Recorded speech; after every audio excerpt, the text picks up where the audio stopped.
Hello traders, welcome back to trade with discipline. మనం చాలాసార్లు చార్ట్లో సపోర్ట్ అండ్ రెసిస్టెన్స్ని మార్క్ చేస్తాం, లేదా పర్ఫెక్ట్ ఆర్డర్ బ్లాక్స్ డ్రా చేస్తాం. కానీ మార్కెట్ కరెక్ట్గా ఆ లైన్స్ని క్రాస్ చేసి మన స్టాప్ లాస్ కొట్టేసి మళ్ళీ మనం అనుకున్న డైరెక్షన్కి రాకెట్ లాగా దూసుకెళ్తాం. ఇలా మీలో ఎంతమందికి జరిగిందో కింద కమెంట్ చేయండి. దీనికి మెయిన్ రీజన్ ఏంటో తెలుసా?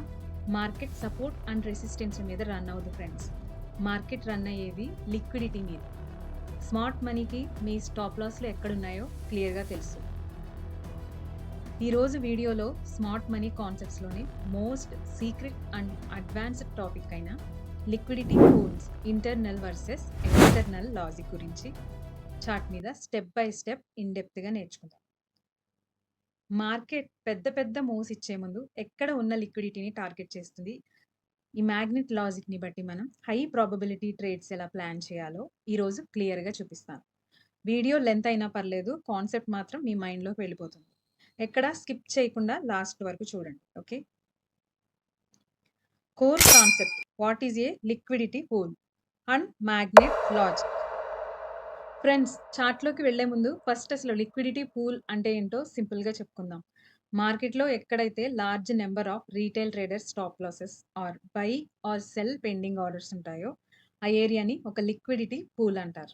పెద్ద పెద్ద ఇన్స్టిట్యూషన్స్ ఆర్ స్మార్ట్ మనీ వాళ్ళకి వేల కోట్ల ఆర్డర్స్ ప్లేస్ చేయాలంటే ఈ లిక్విడిటీ పూల్స్ చాలా అవసరం. వాళ్ళకి బై ఆర్డర్స్ కావాలంటే మార్కెట్లో సెల్ స్టాక్స్ ఉండాలి. అందుకే మార్కెట్ ఎప్పుడు ఈ పూల్స్ వైపు ఒక మ్యాగ్నెట్ లాగా లాగబడుతుంది. ఈ లిక్విడిటీ పూల్స్ మెయిన్గా 2 టైప్స్ ఉంటాయి.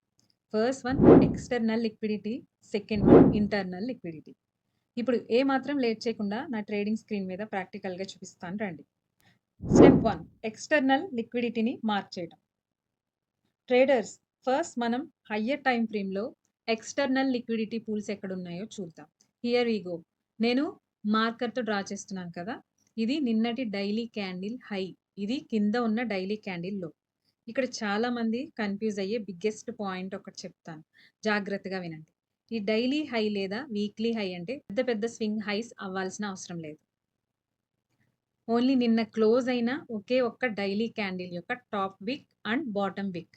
ఎందుకంటే most of the intraday traders, breakout traders అందరూ ఎస్టర్డే హై క్రాస్ అయితే బై చేయాలి, లో క్రాస్ అయితే సెల్ చేయాలని ఆర్డర్స్ పెట్టుకుంటారు. అందువల్ల ఈ క్యాండిల్ హైస్ పైన లోస్ కింద భారీగా లిక్విడిటీ పూల్ అయి ఉంటుంది. మార్కెట్ వీటికి ఒక మ్యాగ్నెట్ లాగా లాగబడుతుంది. స్టెప్ 2, లోవర్ టైం ఫ్రేమ్కి షిఫ్ట్ అవ్వడం. ఇప్పుడు మనం కన్ఫర్మేషన్ కోసం చిన్న టైం ఫ్రేమ్లోకి వెళ్దాం. మార్కెట్ ఇక్కడ నుంచి పైకి వెళ్తూ మనం మార్క్ చేసిన డైలీ హై లైన్ని ఎలా అప్రోచ్ అవుతుందో చూడండి. స్టెప్ 3, లిక్విడిటీ స్వీప్ని ఐడెంటిఫై చేయడం. ఇక్కడ బాగా అబ్జర్వ్ చేయండి, మార్కెట్ ఈ డైలీ హై లైన్ పైకి వెళ్ళింది. నార్మల్ ట్రేడర్స్ అందరూ అబ్బా బ్రేక్అవుట్ అయిపోయింది అని ఇక్కడ బై ఆర్డర్స్ పెట్టేస్తారు. కానీ స్మార్ట్ మనీ ఏం చేసింది, క్యాండిల్ బాడీని ఆ లైన్ పైన క్లోజ్ చేయనివ్వకుండా జస్ట్ ఒక బిగ్ విక్తో పైన ఉన్న బై స్టాప్స్ అంటే లిక్విడిటీ మొత్తాన్ని స్వీప్ చేసి ఒక్కసారిగా కిందికి వచ్చేసింది. This is called liquidity sweep. ఇక్కడే రీటైల్ ట్రేడర్స్ అందరూ ట్రాప్ అయిపోతారు.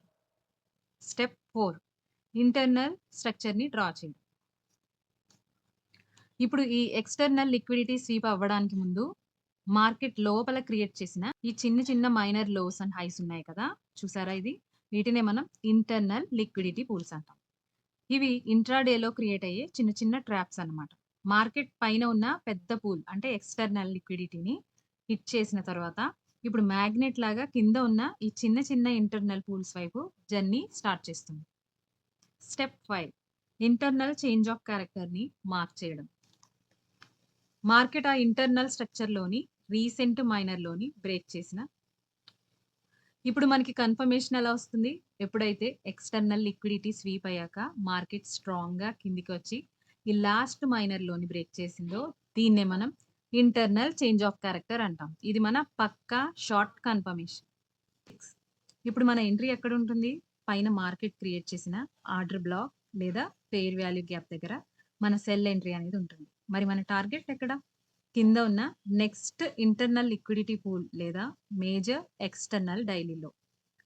ఎందుకంటే మార్కెట్ యొక్క అల్టిమేట్ సైకిల్ ఇదే. మార్కెట్ ఇప్పుడు ఎక్స్టర్నల్ లిక్విడిటీ నుంచి ఇంటర్నల్కి, మళ్ళీ ఇంటర్నల్ నుండి ఎక్స్టర్నల్ లిక్విడిటీ పూల్స్కి రన్ అవుతూ ఉంటుంది. Fourth one, pro trading rule summary. So friends, ఈ రోజు నుంచి మీరు చార్ట్ ఓపెన్ చేశాక గుర్తుపెట్టుకోవాల్సిన మెయిన్ రూల్స్.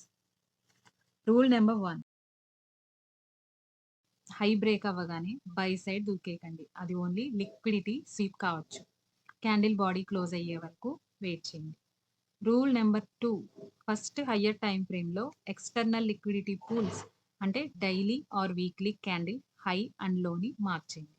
రూల్ నెంబర్ 3, ఒకసారి ఎక్స్టర్నల్ పూల్ స్వీప్ అయ్యాక లోవర్ టైం ఫ్రేమ్లో internal change of character and order block కన్ఫర్మేషన్లో మాత్రమే ఎంట్రీస్ ప్లాన్ చేయండి.